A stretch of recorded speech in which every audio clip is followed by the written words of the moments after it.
he drawled sardonically. This is all I can carry on my bike. Your bike? Uh-huh. She gazed at him and his duffel bag with repugnance. He wanted to laugh, but didn't dare. Instead, he let his attention wander to the glass wall that provided a panoramic view of the beach far below, and beyond it, the Pacific Ocean. You came by motorcycle from L.A.? She asked. You didn't fly? Depends on how you define fly.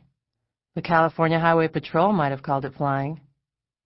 He grinned at her over his shoulder and slid his hands, palms out, into the holey, threadbare back pockets of his jeans.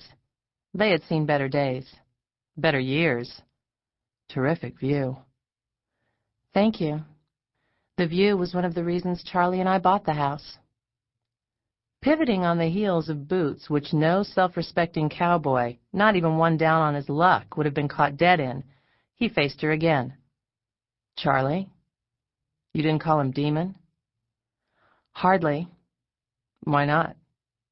He was my husband, not my idol. His expressive hazel eyes, bridged by sleek black eyebrows whose arches were pointed at the apexes, focused on her.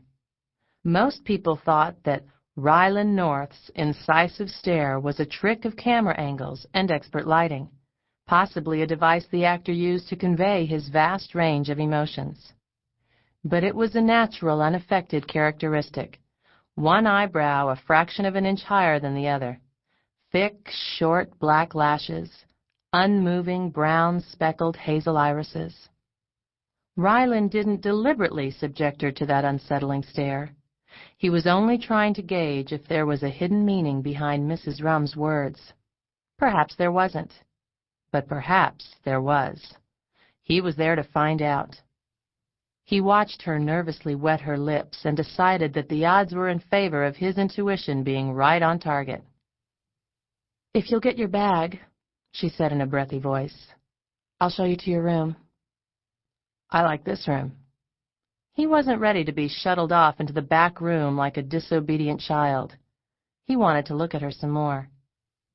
I'm working in here, Mr. North, and you're a distraction. Oh, really? He learned something then. She didn't like being teased. Her lips formed a pucker of disapproval. How far could he push before she lost the rigid control she imposed on herself? He was itching to know. But now wasn't the time to test it. Not when he'd just arrived. Okay, I'll leave you to your work while I soak up some scenery outside. Is that all right? Fine. Good. He raised one foot, pulled off his boot and sock, and dropped them onto the floor. Then he did the same with the other foot.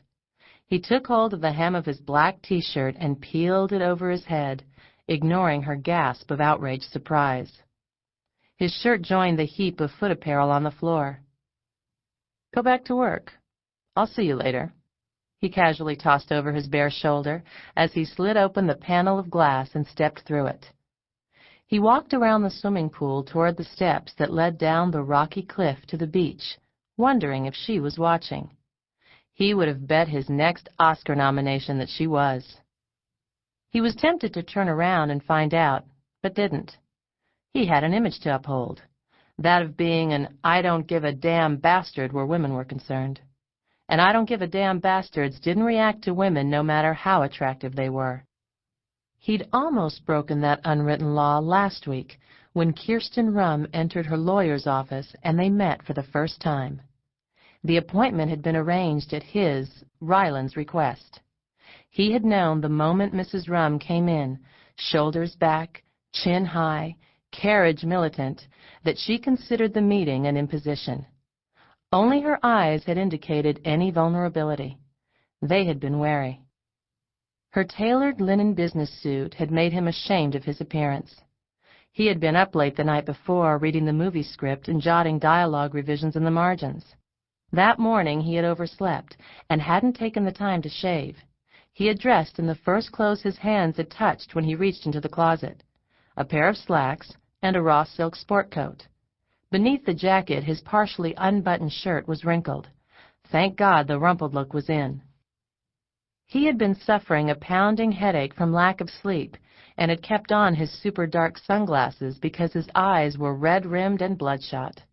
Without the sunglasses, he looked like the habitual user of a controlled substance on the morning after a binge.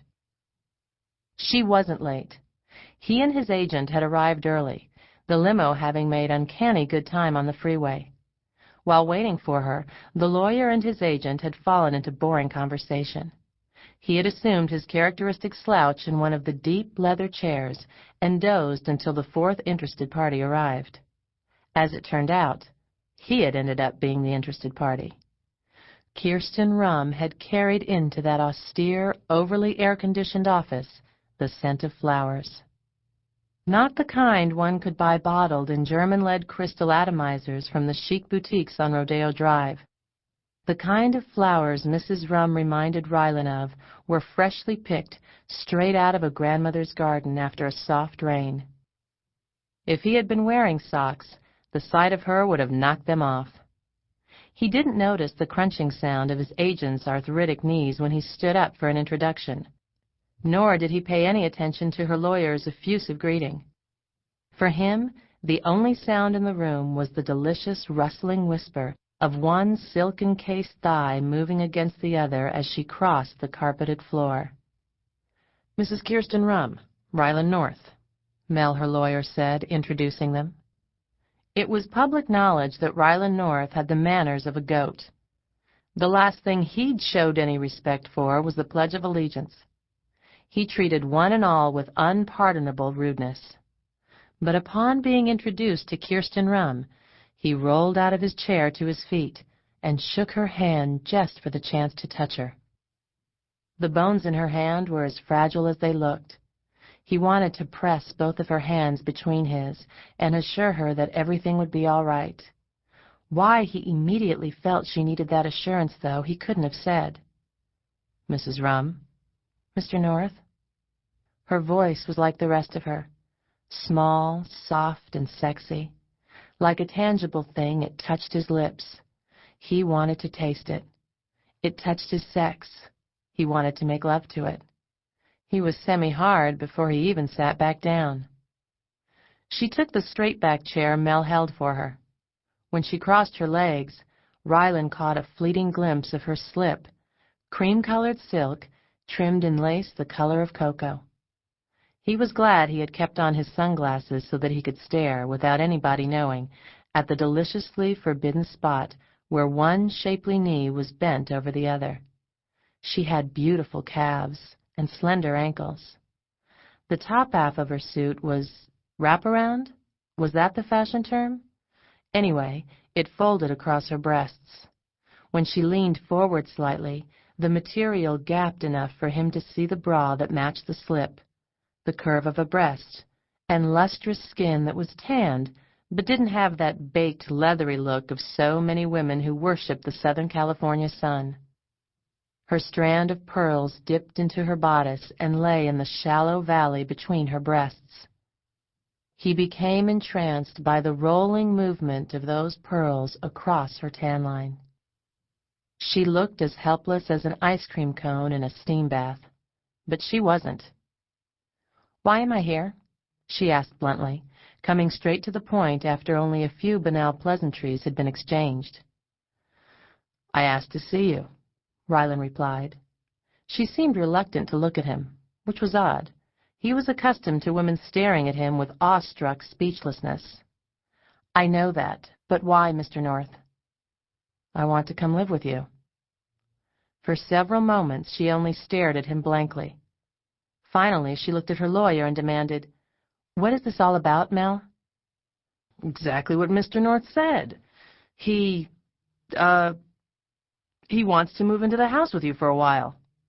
His agent jumped in.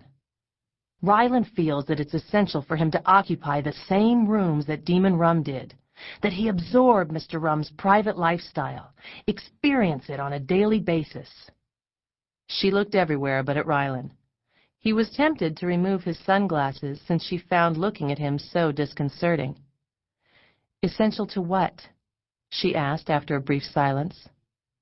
"My characterization of your late husband," he answered. The request